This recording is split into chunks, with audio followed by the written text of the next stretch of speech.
Next guest. So here we're going to go a little deeper. The whole idea here is to do some interviews and then to go a little bit deeper, but quickly, right? We're going to have Theresa Miller with the Cohesity's Technology Advocacy Group to come talk to us a little bit about what she's working on. And so the whole idea here is we're not going to cover the whole Cohesity platform. We're not going to cover the whole everything they do. We're going to kind of go deep on one area so that hopefully you learn something, and that hopefully, or at least you feel like you've learned something or found something interesting, and that also you, if you're intrigued enough, to follow up with somebody like Theresa, and their crew. So without me blathering on more, let's say hi to Theresa. Theresa, hey, welcome. Hey, John, how are you? I am good. It is. It's going to be. Maybe we talk about the weather. I've talked about the fires. It is actually cold here. I'm on the coast of California, so it's, I don't know, 60 degrees or something like that. You are in Wisconsin, right? Yes, and we had early snow. I saw snow on Twitter. If you look out my window, you kind of can see a little snow on the ground back there.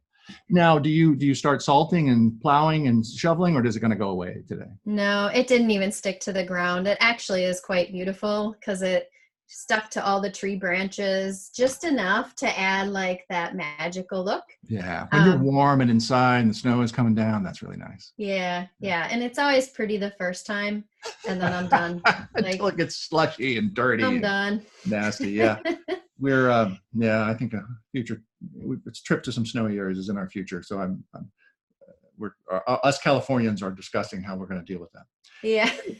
So, well, Theresa, so I wanted to just talk with you a little bit before we got to get it. We're going to talk about SaaS and Azure, and I don't know what we're going to talk about, but some of that sort of stuff. You joined Cohesity within the last year, and I know you've been an active, technologist and a consultant and a blogger and a bunch of, really kind of all in podcaster.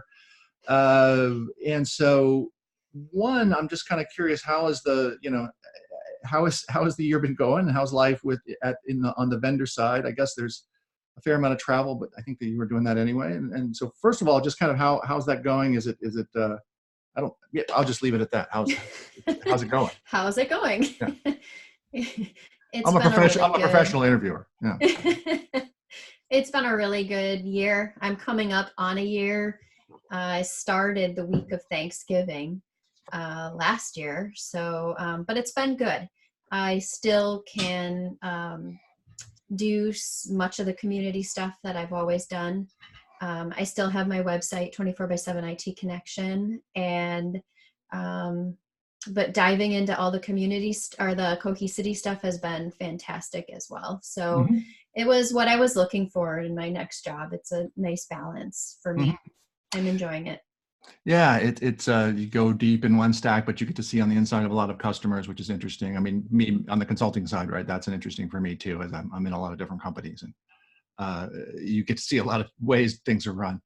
I don't know. One thing that folks don't know about you, or may not know about you, is you actually a few years back you wrote a book. I don't know. I thought that might be interesting to talk about today a little bit. And it's not a tech book. Actually, it's a book sharing some of your experiences with your kids. And so I don't know, you want to just kind of introduce it a little bit? I think folks would find it interesting.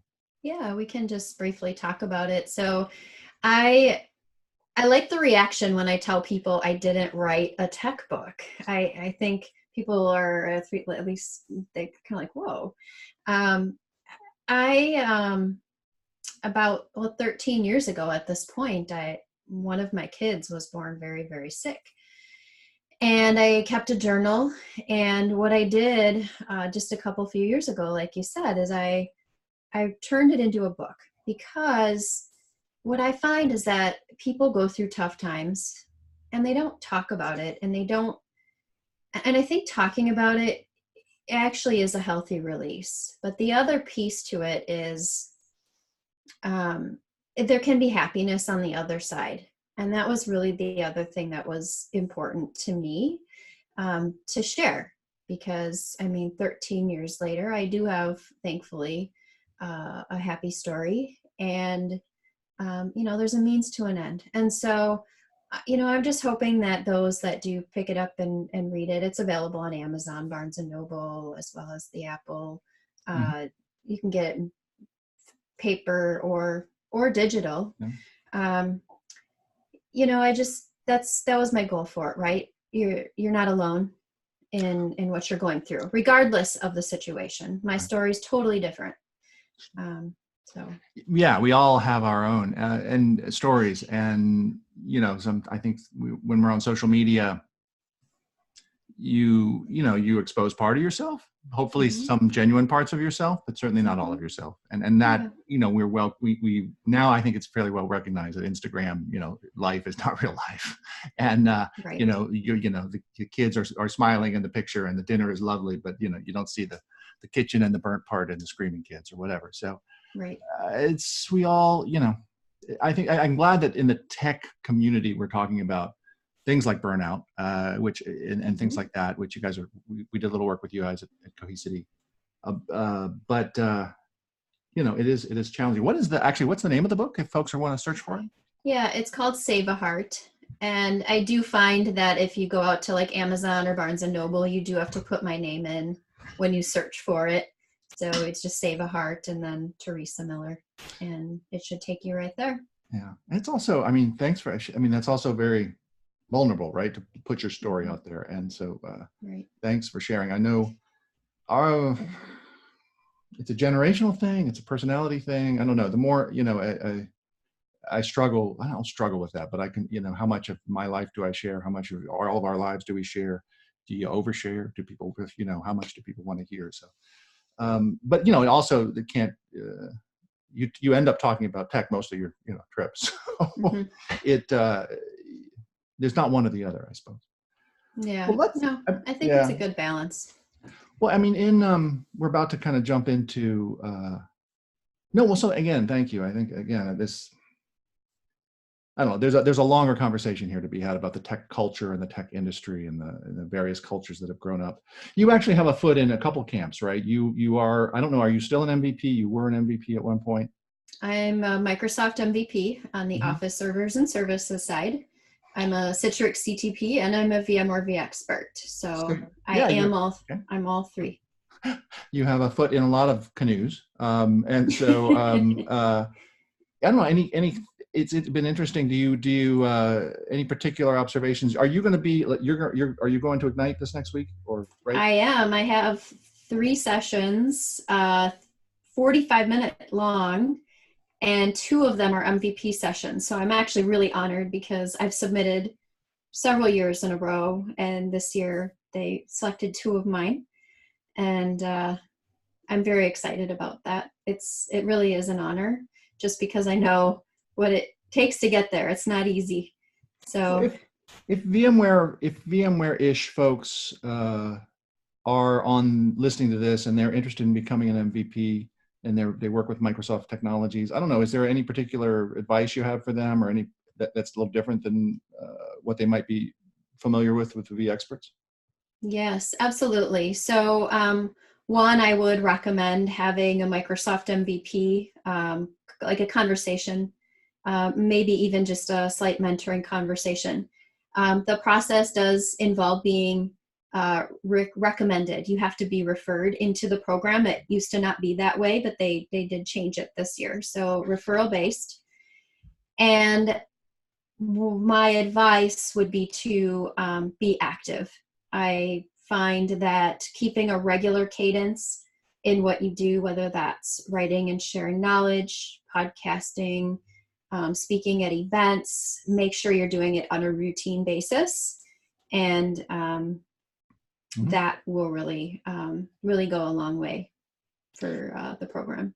Yeah, being accepted. It's again, that's a whole other conversation about life and work and what is I hate to use the word influencer, but the contributor to your community, giving back to other people in your practitioner community. How does that look in 2020? It used to be we just wrote a blog, but that's been a whole evolution. You still maintain your website, but personal blogs, no one expects you to really keep them up every week anymore. So there's all sorts of ways of contributing these days. And I don't know. I don't have the answer, Theresa. We didn't prep this question. I don't know if you have any answers for anybody either. I don't have the full out answer. My website too, I run that in a different way. I have writers and sponsors and so it's not just me.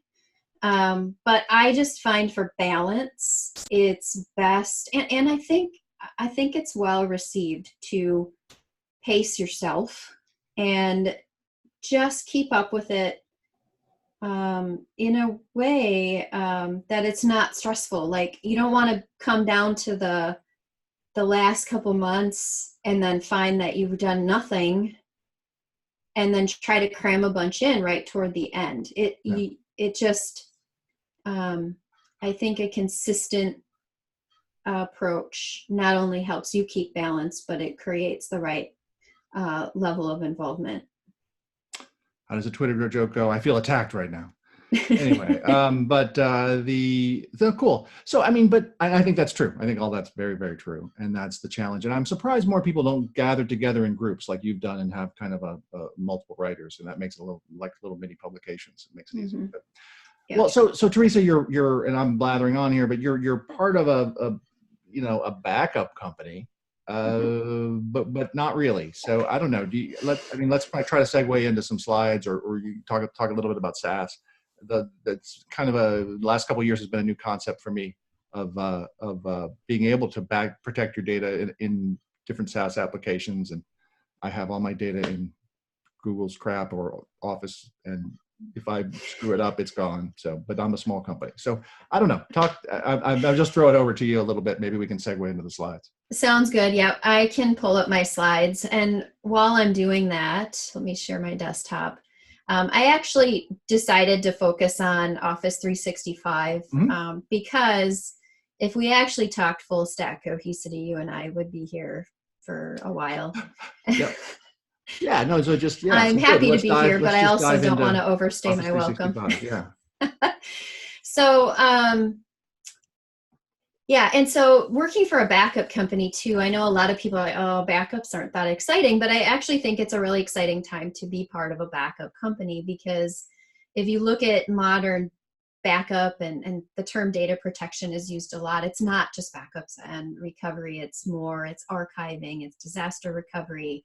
It can be even storage based, like we're calling it smart files, but even beyond that, what you can do with antivirus and ransomware detection, like it's just not the age-old legacy way of doing things anymore. So it actually is an exciting time. Now, that being said, let's just go ahead and talk about this a little bit. So I'm going to focus on the enterprise cloud journey around Office 365 specifically, and then I have a few slides on how we do it. So let's just talk about how I think the enterprise needs to be thinking a little bit differently about protecting their Office 365 data, and we'll dive into some of the challenges. So one, not every single, but most enterprises are in this in-between phase, right? Where they have their on-prem architecture, but they also have their cloud architecture. And so they're almost in this hybrid state. And so that should be a consideration when you're choosing a data protection solution, is can what you're doing kind of give you a single pane of glass into both worlds, right? Can you protect everything with what you have? You use I was going to say, I'll skip over the single pane of glass comment, but I think, I didn't skip over it. Yeah, no, well, it goes a long way when you have environments on-prem in different virtualization platforms, physical servers, and every company has, probably some form of AWS and Azure and Google.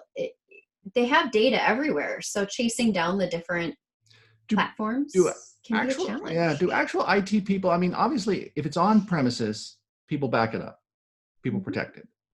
And then do you still encounter people in the wild who haven't figured out that just because it's up in a cloud-based system that they don't need to protect it then? I do find people that don't think you need to protect the data. And while we're going to focus on Office 365 here, and actually I'm going to share a lot of the reasons why people think they don't need to protect their data around Office 365. But I'm also going to share why I think you should. Okay, yeah. I'll shut up here. But yeah, I was going to say good because it was kind of a new idea for me a couple of years ago, and then I thought, well, that's a dumb, not dumb, but why is it a new idea, right? Because it's so obvious. But anyway, go through the use cases because I think it's really obvious when you see it. Yeah. So this is real. This has happened to me, or this happened to me. I had an executive that needed a critical email message, and it was old, right, from about a year ago, and couldn't be found. And in the cloud, you get only so many days to recover something from the deleted items. There's also a deleted item recovery area. You only get so many days there, and then it's gone. And so completely inadvertently, this important message is gone. And we could not find it. We could not get it back. And it was unfortunate. There were, so unfortunately, we had to pursue other options for long term, right? One of those learning opportunities. Well, what can we do to make sure this doesn't happen again? One of those situations. And so it did start those conversations, thankfully. So in this case, without a backup or a policy in place, this message was just simply not recoverable. And we went down the path of making sure we could by implementing backup. Mm-hmm. So I think this side is always great to share. It actually goes to your question where people don't always understand they need to do data protection of their SaaS. And here's a nice breakdown that I think kind of explains the mindset you should have. So if you're the SaaS customer, your data risks are these things, right? They're user errors, insider threats, rogue employees, accidental insider threats where somebody accidentally forwards something they shouldn't or deletes something they shouldn't, security in the headlines constantly.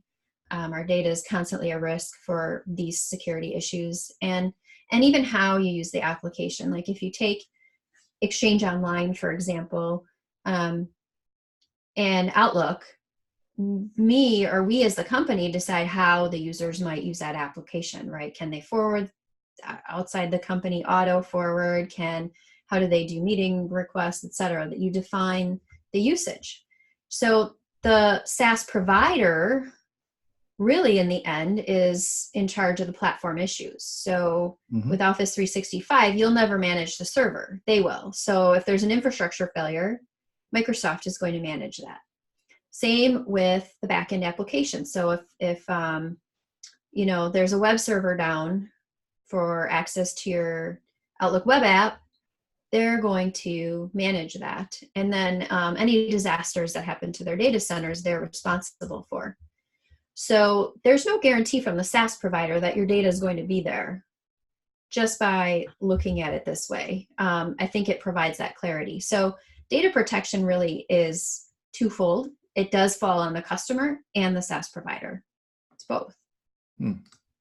Well, so Theresa, as a small business, I mean, obviously that depends on the SaaS provider giving you the hooks, the protection provider, the hooks to protect the thing. Otherwise scrape it. So I use a lot of SaaS. I'm a small business. I use a lot of SaaS apps. I guess I'm just kind of screwed. They don't all the hooks. They don't all have hooks. Well, I don't have the budget for backup, but they don't. I'm guessing that all the various little kind of SaaSes and kind of little niche world, if they don't provide hooks to maybe do backup of the raw data. So probably other strategies might be needed there. Right. Yep. So a little bit of what we're going to get into next focuses on Office 365, but you make a really valid point from the SMB perspective. It's tough.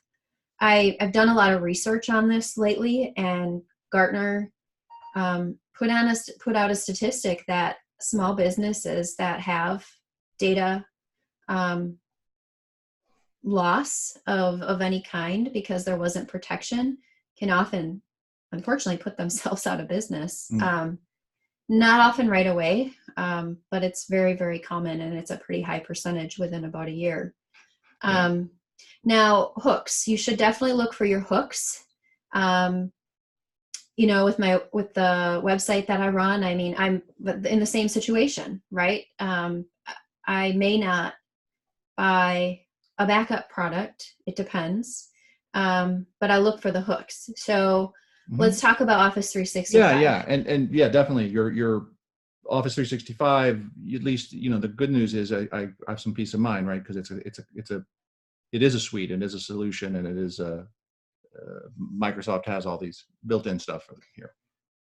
So by default, and to the enterprise, these really are challenges more than their benefits. But by default, a deleted account or mailbox is only kept for 30 days, and then it's gone.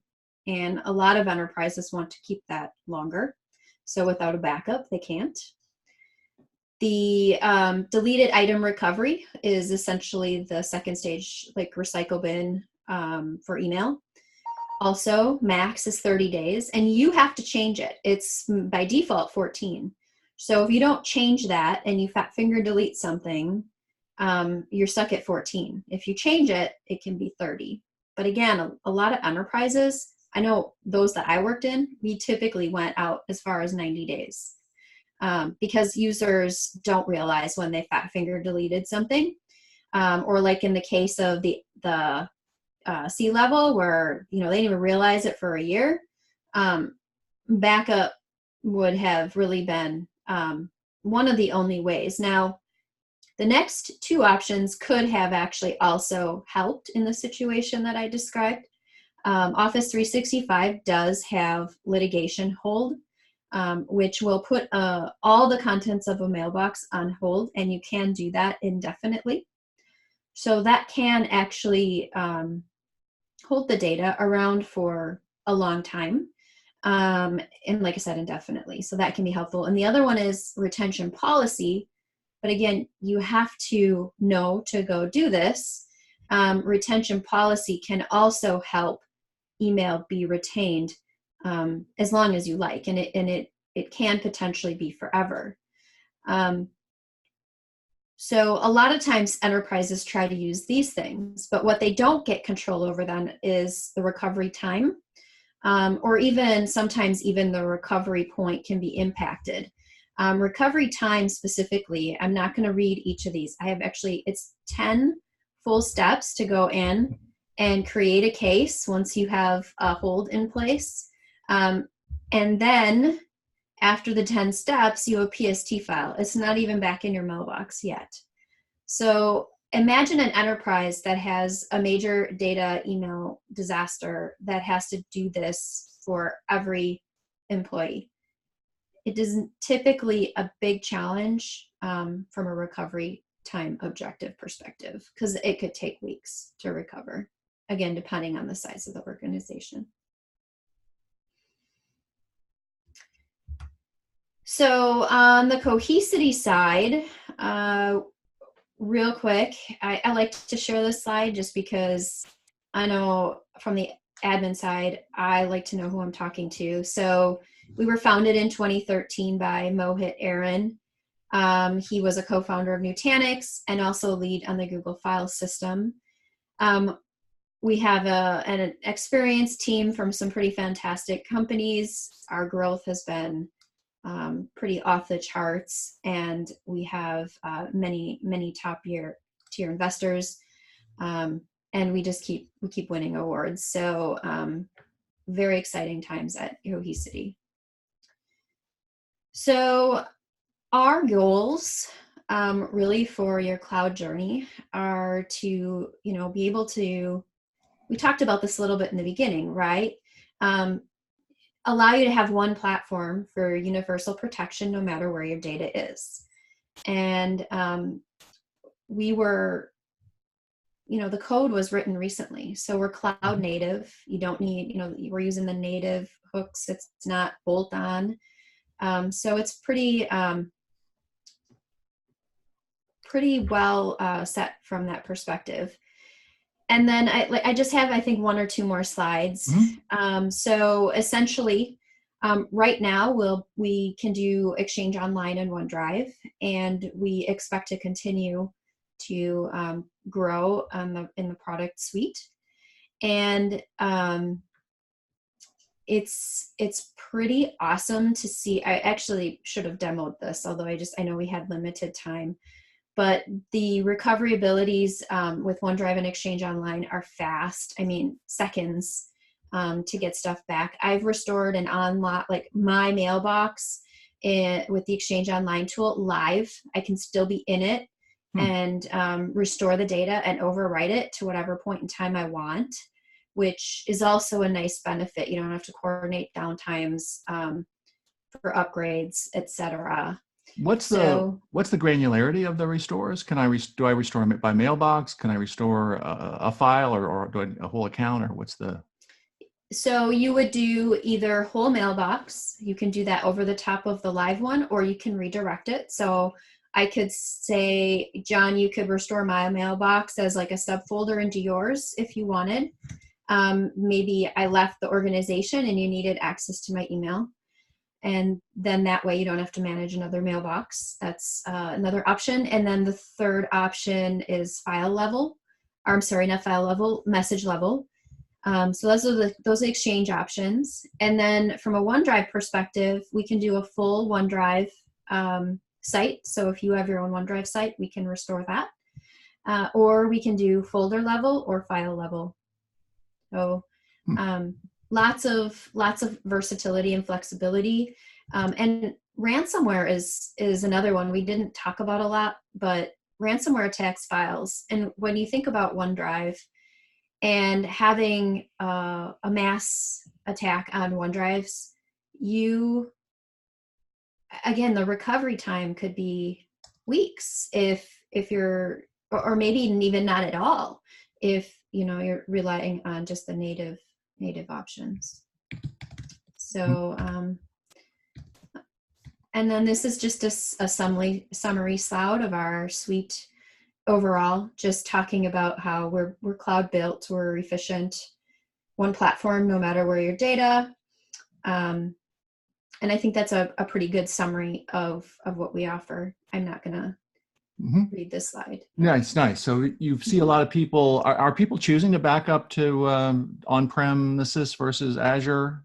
Is there a characteristic of who chooses which? Yeah, so it definitely depends per customer. Just from my perspective and my enterprise experiences, I would say backup cloud to cloud.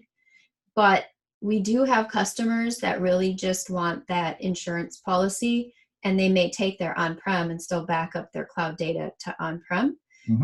But I personally would recommend cloud to cloud, especially when recovery times are of essence, and that's one of your driving factors. You're going to just get better performance if you're cloud to cloud. Nice. Well, great. Well, thanks for, any other things you want to leave us with, either things people don't know about or people that, things that don't think about with SaaS apps? I was going to say SaaS apps in the cloud, but that's a little bit redundant. I would just say, make sure you change your mindset. I think that the native options will likely not meet your recovery time and recovery point of objectives at all. And we do deduplicate and compress everything. And from a chargeback perspective, it's all based on storage, and it's the deduplicated and compressed amount. So it's not one for one. With us, it's the deduplicated and compressed amount. Makes a lot of sense. It's interesting. And Microsoft is, do you have any sense, you're not representing Microsoft, although we're going to have Pumala on here in a sec. The adoption of Office 365 is pretty strong at this point. Oh, very, very much so. In the earlier days, I think they had a lot of growing pains with it, but they've just proven that they can do it at this point. It's a no-brainer for so many companies that I talk to, because a lot of people don't want to manage that infrastructure. That on-prem infrastructure is complex. And Exchange admins, as much as I hate to say it, there's just not a lot of them anymore. You still get some Exchange knobs there, but yeah, it's not the same thing at all. Pumalo and myself, maybe. We like our exchange, but they're rare and far in between. So Well, Theresa, have a great week. Have a great week at Ignite next week. If folks want to reach out, they can do it on your Twitter account, 24/7 IT Connect, or they know how to get a hold of you. You'll be around Orlando, and you're flying around the country. So have a great week, and thanks for joining us. yep. Thanks for having me. And stay warm in the snow. I